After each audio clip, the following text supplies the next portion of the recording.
You're watching WTV News, live on Wartburg Television. From the Grant Price Studio. Breaking news, local coverage, and sports. This is WTV News. This is your WTV News web update. I'm Caitlin Harback.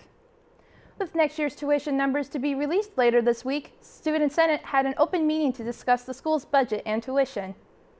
Vice President for Administration Gary Grace and Chief Business Officer Rich Sagerman answered questions students had about the college's finances.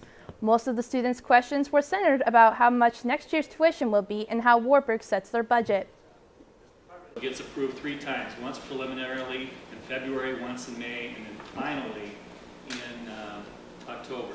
Even though by October, we're already, 6 months into our fiscal year.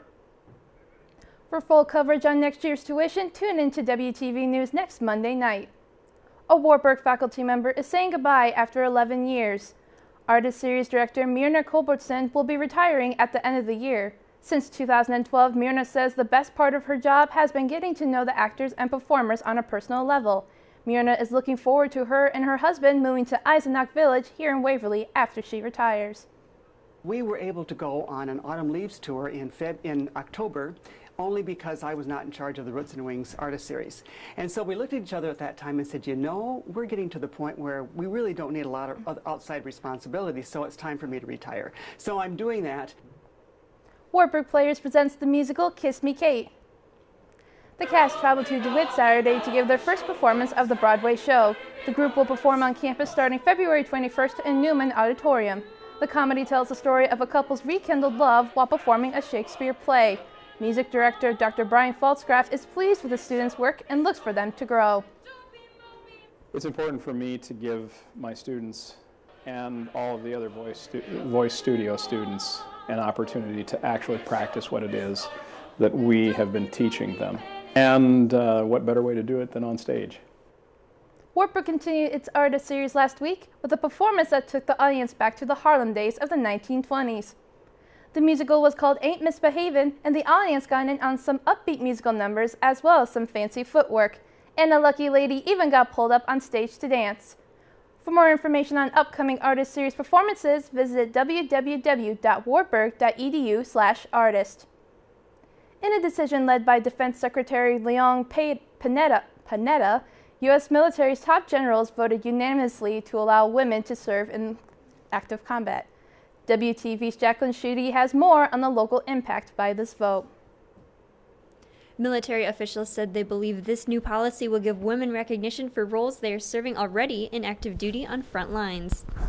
Those officials say front lines are not easily defined, which has allowed some women to already be serving in hostile situations in the Middle East. Dr. Penny Peer teaches gender equality classes at Wartburg and says the change in policy is a big step for women.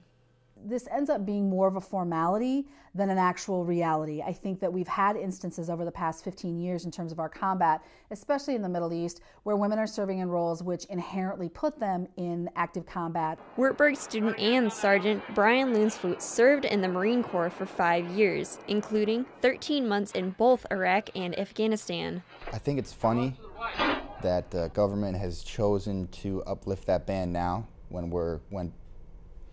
supposedly President Obama is about to pull our troops out from the Middle East. He says the physical demands required of being in active combat are more difficult for women because of their physical build and biology. I don't think that there's things that men can do that women can't.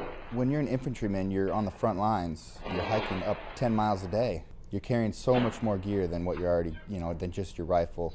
Some guys carry up to 150 pounds extra gear. Sergeant Lunsfoot said active combat is an intense environment. Combat it's getting shot at and it's shooting back, trying to kill or capture the enemy. It's getting blown up, it's seeing your friends, your brothers dying right in front of you. And it's uncivilized, really. Combat is. Professor Pierce says this policy gives women currently serving in active combat recognition they deserve. It just levels the playing field more, and it acknowledges what we've known for a long time. Reporting for WTV News, I'm Jacqueline Schutte. Professor Pierce does agree that women and men have different needs and cannot be treated the same. The integration of women in active combat will start as soon as as soon as May and will be fully completed by 2016. Sergeant Moonsfoot said that although his 5 years in the Marines were intense, they were the proudest moments of his life. This has been a WTV News Web Update. I'm Caitlin Harback. Thank you for watching.